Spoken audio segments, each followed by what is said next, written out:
Get ready to reclaim your life, discover inspiring stories, practical tools, and the path to true happiness.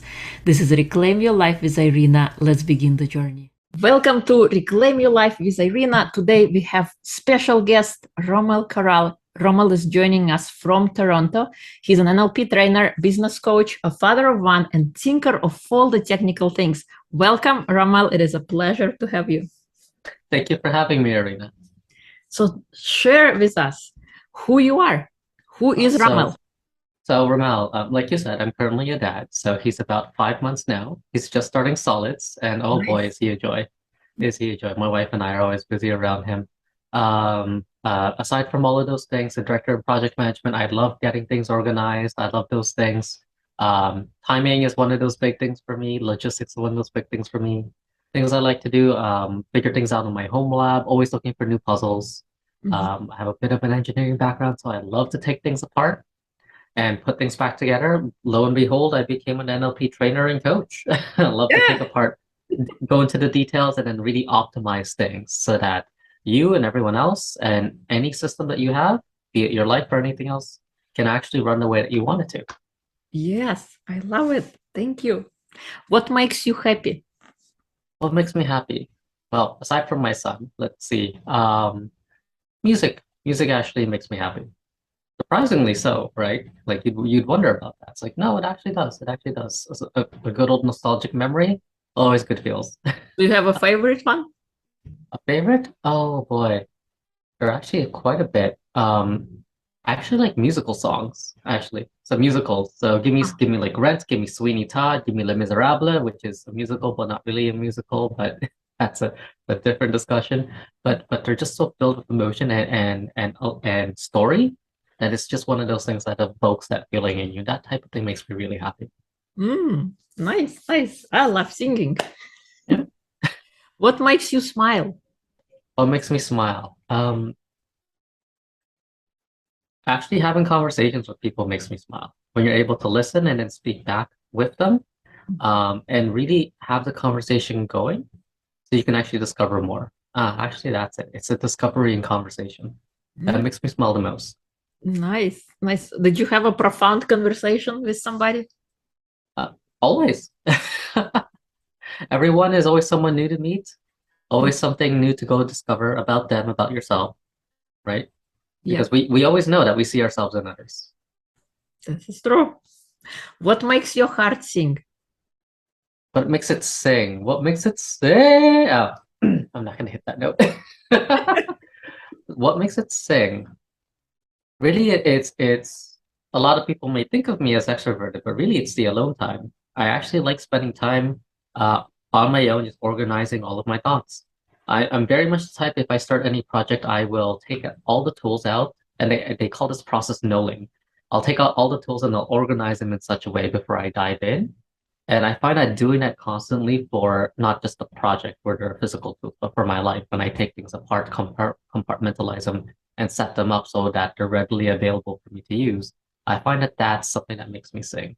That makes my heart sing. Because once it's all laid out, I can actually see the big picture, and that just drives me forward. It's one of those things where it's just like, yes, we're on our way. That's amazing. And the fact that you can do that, pull things together. I usually get inspired to start, and I start a lot of different things, but it's the keeping going is where improvement is necessary.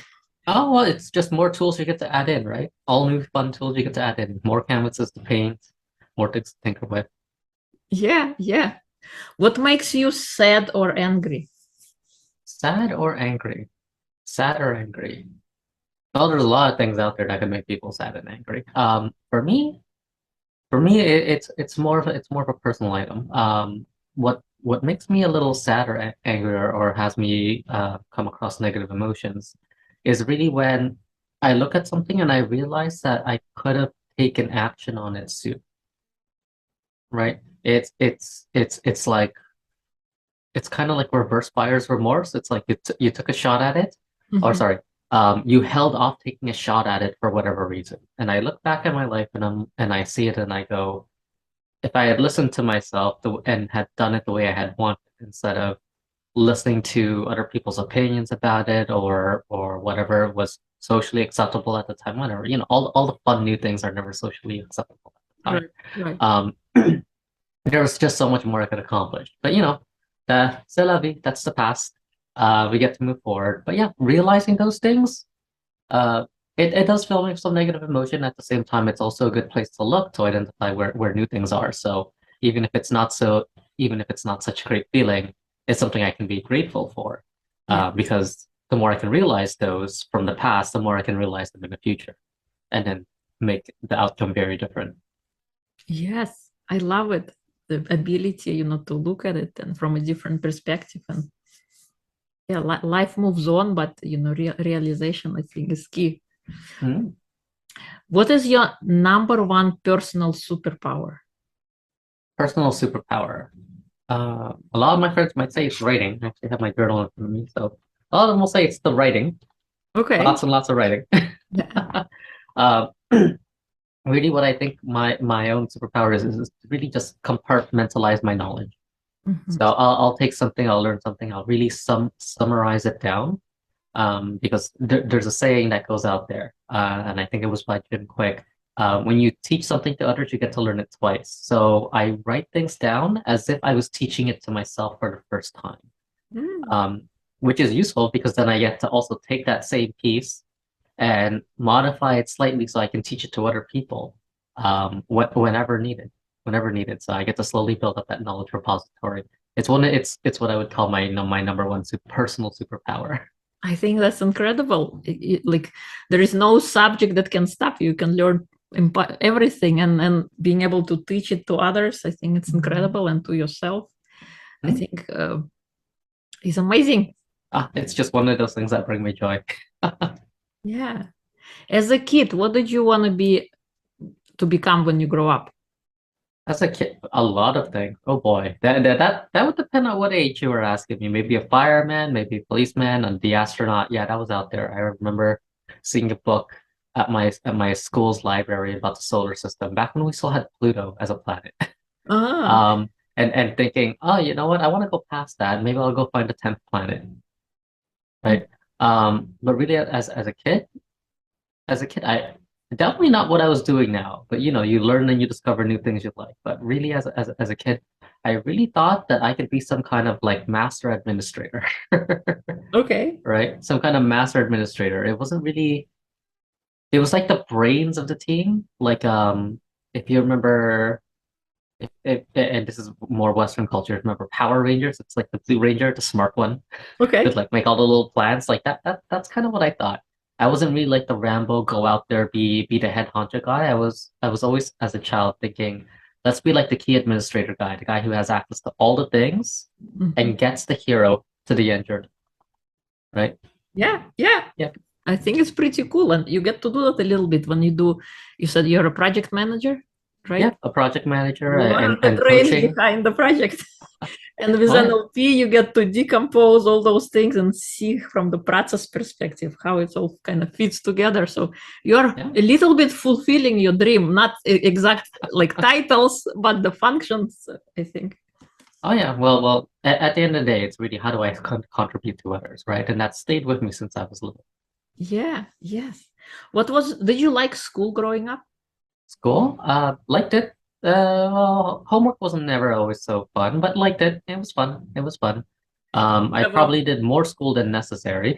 oh, did you have I, a I did the I had done the international baccalaureate program, but I did not end up going to university internationally. So you do the extra things, the extra community service, the 5,000 word essay that they have you write, all of Mhm. those things.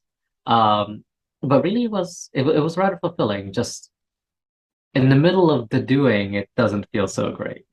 Right, right. Some of it does, but when you look at it, and you're just being that productive, right? When you know yourself to be that productive, it's kind of hard to shrink your capabilities after when you know what you're capable of, right? Yes, yeah. Did you have a favorite subject growing up? I mean, in school? Uh, um, it was probably math until we got the science classes in high school. Okay. Because then explosions, no. Um, because then you can actually put things into practical application. That was the first time I got to do that. Lo and behold, I ended up going into engineering because I love that type of thing, applied science. Right. Because you can get all the knowledge in the world, you can write it down, you can talk about it, but unless you do the doing, so Mhm. you can be the being, it's just out there in Right. the air. Yeah.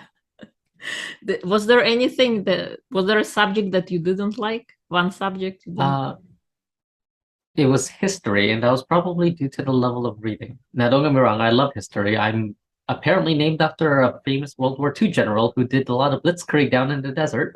Oh, nice. Um, and I got to learn that from history. But I guess the reason why I it's not that I didn't like history, but the reason why I liked it the least was probably because there are a lot of lessons there that I still felt wasn't learned, right? Mm.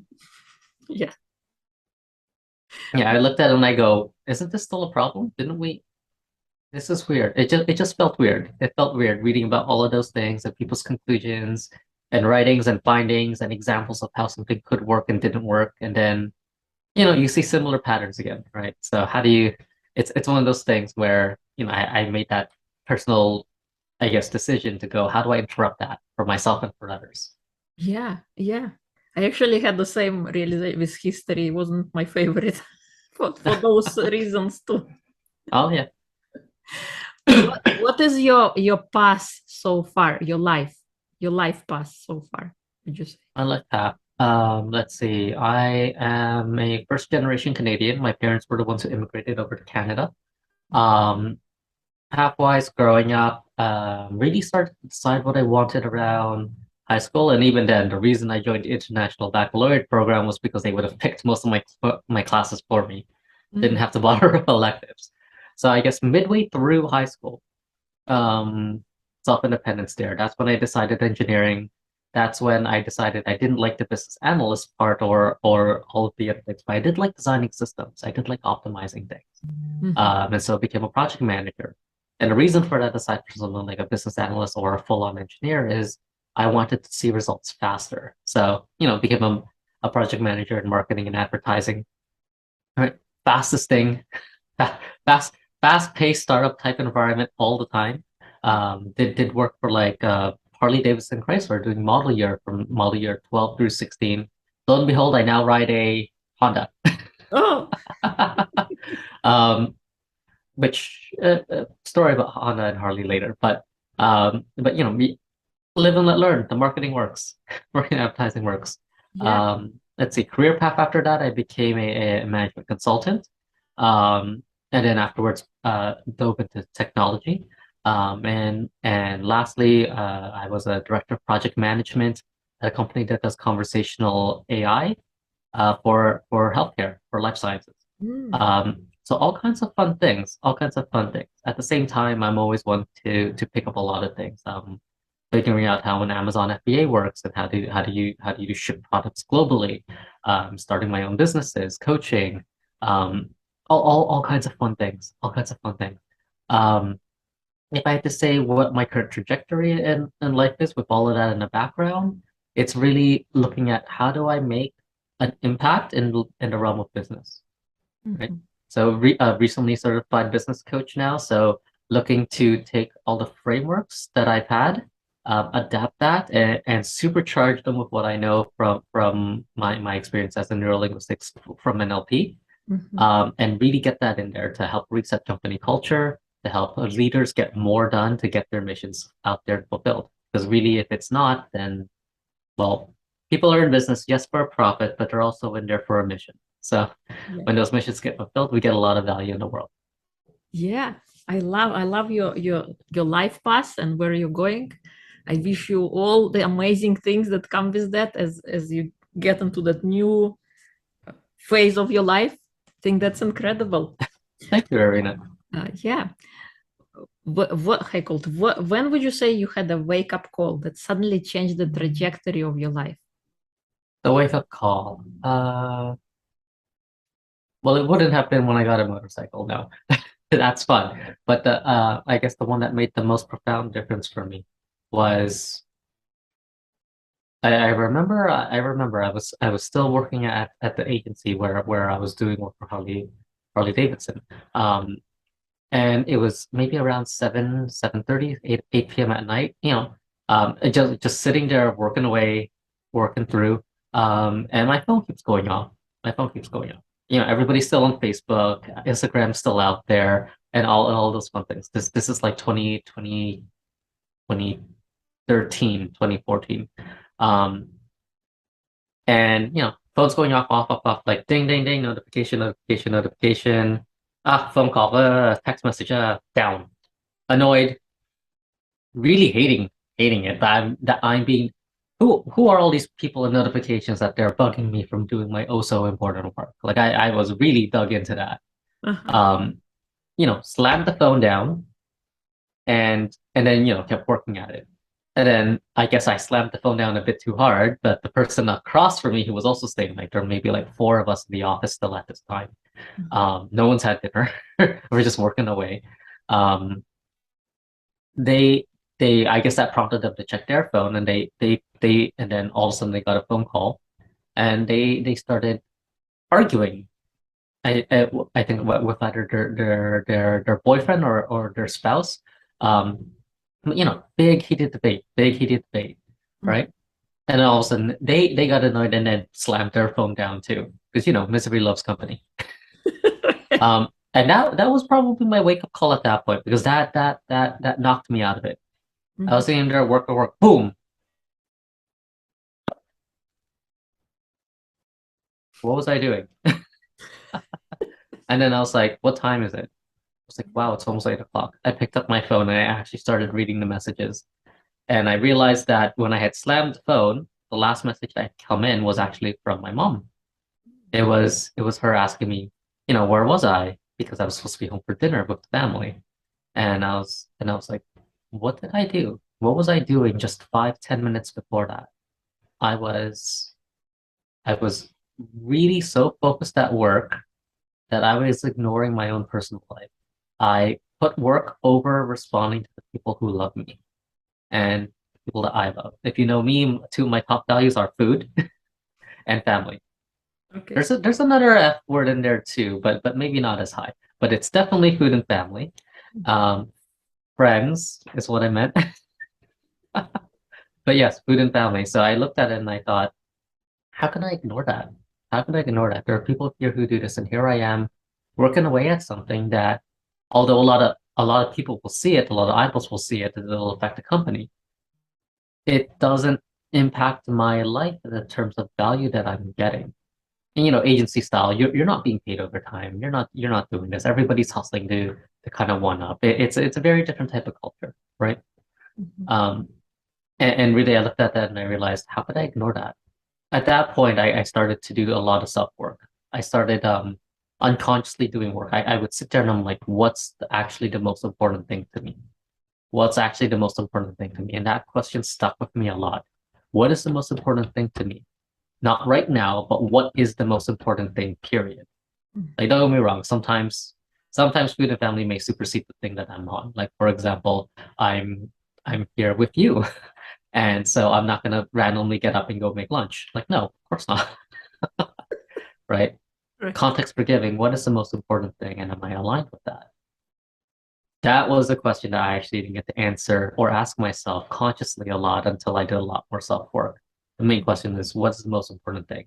And I realized I took a lot of things that later on I would actually just sabotage myself on unwittingly or unknowingly, because it just wouldn't align. I would just get annoyed and abandon something for a long while to the point that it wasn't worth keeping anymore, or that the habit would fall off, all because it didn't align. All because it didn't align. And sitting there really wondering, the past me would have sat there really wondering, why do I make it so hard on myself? Mhm. Right. And it was that. It was really, I wasn't aligned, I wasn't present to it. And yeah, that was that. That was it. That was it. A couple of phone slams on the table and realizing what I actually did. Just getting that model of awareness of what actually happened right now. What did I actually just do? What am I doing right now? Is that aligned with what I want? And just getting into the habit of asking myself that. Heck, even nowadays, there are a lot of things you can imagine that you can imagine being a dad, running a coaching business, running a product business, doing all of those things that things get away from you, right? And then really just having that muscle built in of what am I doing right now? Is it aligned with what I want? Is it aligned with the goals I set for today? Really just gets you back on track. All the extra things, nada. They just crumble apart. They fall Yeah. apart and disappear. I love those questions. I think they're powerful because oftentimes we go through life without asking anything. We just randomly fulfill what's expected of us. You build a family, you start a career, and then you just go, go, go, go, go. You never actually sit down and think, where am I going? Yeah. Am I doing something important that kind of in the end of the day, in the end of my life, is gonna create meaning, or that I didn't just waste my life and I didn't do the things I wanted to do just because I just fulfilled my expectations, but not actually asked myself what did I want in this life. Yeah, there's always a part of a question missing for people. They always ask, what does success look like, right? Or Right. something similar. But what they forget to say is for me, Yeah. right? It's not the house, it's not the car, it's not the high-paying job or career or business, it's not the spouse, but it's what does success look like for me? Just like take that and put that right in there, Yeah. right? And a lot of people might look at it and they say that that might be selfish. Absolutely, it's selfish, and you had better be selfish. If you're selfless, you would do everything and you'd burn yourself out. Okay, what's not great is self-centeredness. If it's all about you all the time after past your needs, Mhm. that's terrible. That doesn't help anybody. That's actually you become a tyrant basically. But effectively you want to be selfish, meaning what's in it? What do I have here that's going to fulfill me? Okay, now I know. Because when it fulfills you, when you're able to fill yourself up, then the overflow just fills everyone else, right? Because if you're aligned with what you want, you're just that much more productive. You get the right person in the right place, or one of the many places that they could be, and they just explode with productivity with happiness. It's something fun, and it's something that people tend to not ask themselves. What does success look like for me? What does happiness look like for me? Right? Yeah. Yes. Yeah. I love it. What do you think were three important lessons you learned since your wake up call? Let's see. Top three most important. There are lots of lessons. Let's see. The ones that kind of stick out in your head out of everything that you learned. Hmm, let's see. The ones I would say is one, keep a schedule, right? Especially when you want to do a lot of things, definitely keep a schedule. You got to set your day up the way that you want, right? Because otherwise you're not going to have the day that you want, right? Or you won't get closer to it. Two is measure yourself. Find ways to measure yourself. A lot of people will do work, they'll be busy, and they'll mistake being busy as progress. Yeah, it might be progress, but it might be going in the opposite direction that you want, or not getting you anywhere near, right? Yeah. And Yeah. then lastly is go fast. Go fast. I go fast at actually let me give the full thing. Go fast and let go. Mm. Where that is it's go on, try something new, take the immediate action. Take the immediate action. That's one of the things I was saying earlier. You got to take the immediate action because it's not 100% commitment, right? Like there are things that are commitment, right? Yeah. Right? You get married, you have a son, right? Those are things that, yeah, take your time on that, really think it through. Um, and at the same time, know that if something doesn't work for you, that you pick it up and you try the next thing, right? How many niches did I have to go through to go find the people that I can best serve and help with my current experience, right? Right. How many more training courses or anything else could I have signed up for and really stuck with in that system? But really go fast. Go fast, meaning really identify what it is that's going to work for you. And if it's not working, you have 100% full on permission Mhm. to put it to the side and try something else that's going to work more. Because if you don't try, you don't know what's going to be more effective. That's true. If you don't ask, the answer is always no. And if you don't try, you will know if it's something that would work or not work. So Yeah. Yeah. So I'd say go fast and learn to let go. yes. Yeah. Don't be obsessed without the outcome. Yeah, you got it. What do you think was the smallest thing you've done that had the biggest impact in your life so far? The smallest thing that I've done, Yes. biggest impact in my life. This would have been, well, I was going to say getting a motorcycle, but that's not the smallest thing. The smallest thing in terms of effort or just something very, very simple is really that, uh, and I've turned it into a habit now, and I recommend other people pick it up is, or at least try it on and let it go if it doesn't work, is just calling people. Everybody sends a text and everything else. And this hit home in the pandemic for a lot of people, really. I was trying to think of just one, but a handful came up where I just looked at my phone and I said, I have a million and one contacts in here, right? It's like how everyone has a million Facebook friends. And I said, I'm just going to call these people and ask them how their day is going, right? Yeah. And especially during like a lockdown pandemic, I realized how impactful that was for people because literally it takes 5 minutes. Hey, how's it going? Blah blah. Oh yeah, it's so and so from this. Do you remember? Yes, that event. How's it been going here? I remember this about you. Oh, that's really neat. Great. Oh, cool. Okay. It's thank you for catching up. And it's 2 minutes, 5 minutes, maybe an hour if you really rekindle the conversation and gets going. But really it's just being able to sit down and not call people to tell them about your day, but really just to ask them how it's going for them, getting them to check in. And it's such a simple question. It's how are you, really?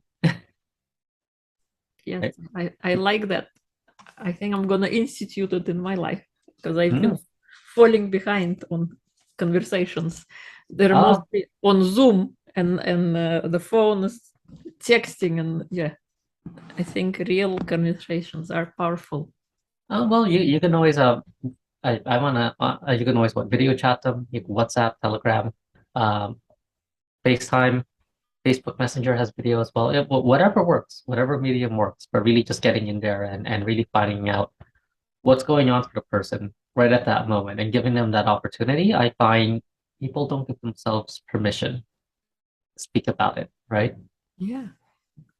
I want to also ask you, how did you start your habit of writing journals? I know you've done so many. Oh boy, What when did what I start that prompted it? habit? What prompted it? Um, there was a sale for lecture books at Indigo. No, but the fact that yeah, okay, fine, the sale, but the fact that you are committed and you're doing it every day, like what was that kind of inspired you to do that? So when did I start this habit? I believe I started this habit 2019 in December. And I looked at it and I said, my Google Calendar is really, really full. It's really, really full. How do I unclutter? How do I unclutter a bit? And I said to myself, let's try this a different way. Instead of trying to squeeze every single minute out of the day, right? Let's try this a different way. You got 168 hours in a day times 60. You have a finite amount of time in a week, right? 160 hours a week, 24 hours a day, right? I forget how many minutes. 125,600 minutes in a year, right? Yeah. And I said to myself, what if I just take more time and only write down the important things instead of trying to fill up the calendar, right? So, remove the about being busy and getting things done and really saying to myself, what's the most important thing? Because really, when you take the time to slow down and really write it, like actual handwritten. I don't mean typing on your phone. I mean handwrite nicely, neatly. Like that's gonna take you a minute or two to write. It's because it's gonna be important. And I realized that my to-do list, my calendar, would shrink rapidly. Don't get me wrong, I still love my calendar. I love my calendar. It keeps me on track.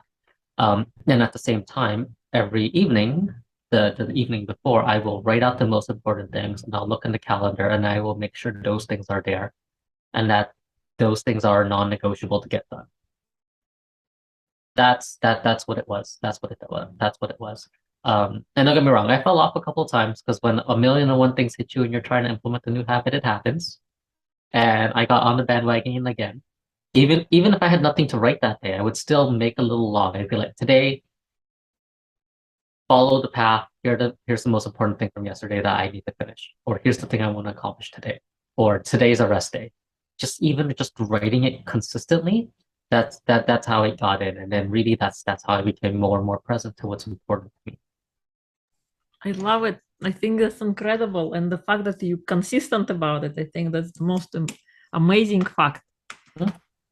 Now it's part of your life. You can't live without it. It's part of who you are. Well, at the end of the day, the medium doesn't matter, right? It's just taking the time to really put it in there.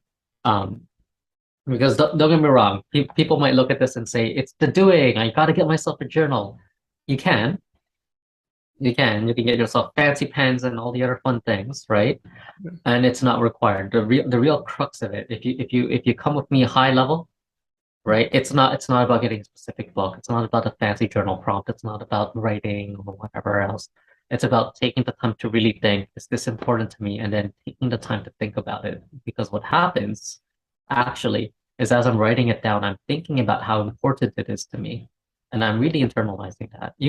Heck, you don't even need a book. You can, if you have a 5-minute meditation practice in a day, where you just visualize the most important things and you really feel how important it is to you, you'll get the same result.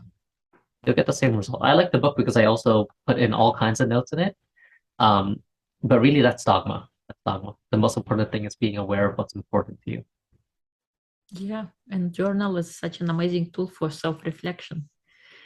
Instead of talking to yourself, you can write it down, you can measure it, you can see how you are moving, improving, or where you can do better day over day. And I think it's an incredible, it's like you are being your own historian.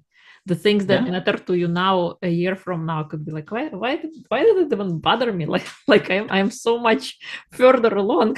This is like nothing. You're absolutely right. Having a past record is great. It's something I look at every quarter, every month, and every year. Right? Yeah. It's just a reflection. It's like, I actually thought that on that day. That used to bug me. How much of a person did I grow? One of the things that most people do nowadays, and you probably see this a lot in the whole self-development communities, they do like a gap exercise, right? And when they're like, oh, where do you want to be? That's so far away. What do you got now? Okay, go take the step to go clear. It's like, yeah, sure, 100% try trust two method if people follow it through. Some people now also do a reverse gap exercise where they see how far they've gone. Because instead of saying that's the future I want to get there, right? Sorry, that like the future's over there, I want to get there. Instead of we go, that's what it was in the past. How am I now? How did I grow? How did I change? And I find that having a written record of that is great. Because really it doesn't take long to read. Well, depends. How's your writing? But but yeah, it's one of those things. I can look at myself at the beginning of the month and say, what thoughts did I have around this time? What did I want to accomplish? Did I get closer to it? If it's not working, you have permission to let go and you can adjust. Yeah, yes. Are there any exciting projects you're working on right now that you want to share? Oh, exciting projects. Well, getting NLP certifications online at the practitioner and master practitioner level, that's one project of mine. Getting that virtual. Although I am also planning the next one to be a hybrid event, now that I've secured a space. And then the other project right now is really Mind Company. The product company that a friend of mine and I had started to promote mindfulness practices. So it's really developing products and tools and practices that'll get people to be more aware in their day, or what people might say mindful. Too much of a buzzword, but I'll say aware or more mindful of their day, yeah, to really be able to set clear boundaries and set the expectations around what those boundaries mean. So those are the two main things right now. So getting the spaces and the trainings all set up, as well as ideating and deciding on what the next thing for my company will be so that we can promote those healthy habits for people. I love it. And congratulations on launching it on Amazon. And I'm excited about your trainings that are upcoming. Mm-hmm. What are any final words? Anything I didn't ask that you'd like to share? Let's see. One thing that I'll share, and this is just for me due to current experience, is that there's actually a lot of time that you have in the day. There's actually a lot of time that you have in the day. I'm still able to do quite a bit. I tag team with my wife, and everybody goes, "Oh, how could you possibly?" Even before I went on paternity leave, how could you possibly run a full-time job at like a middle management senior position? That's not a 9 to 5. That's a 7 a.m. to 7 p.m. pitch. How could you possibly run like a full day worth of work, coach people, train people, run a secondary business, run another business, not just coaching, but also my company, the product business. How can you do all of that on top of your hobbies, on top of the reading and the learning? And the thing is that there's always time. There's always time. It's not about having a packed calendar. It's not about writing things down in the book, but it's about your own prioritization. So really finding out what's important to you is key. But a lot of people stop there. I say keep going. You have permission. Keep going. Take that step now. Once you find out what's important to you, take steps to actually put it in there so it gets done. Put it in there and it gets done. Because even if it's important to you, if you don't take action on it, well, is it really important to you? Right? Yeah. Heck, it can still be, but you'll probably beat yourself up about it. So really just take time to actually get those things important to you done and make them a priority. Yeah, I love it. If people would like to find you, learn more about your company, where would they go? Sure. I'm on rommelcorral.com. We've also opened the website for mindcompany.com. So Mind Company, MYND company.com. And that's where I'm currently at. Otherwise, you can find me on LinkedIn and Instagram just by searching for my name, Rommel Corral. Awesome. And we will include all of the links in episode notes. Thank you so much for coming on, sharing your story and your incredible lessons from your wake-up call. It was a pleasure to have you. Thank you for having me, Irina.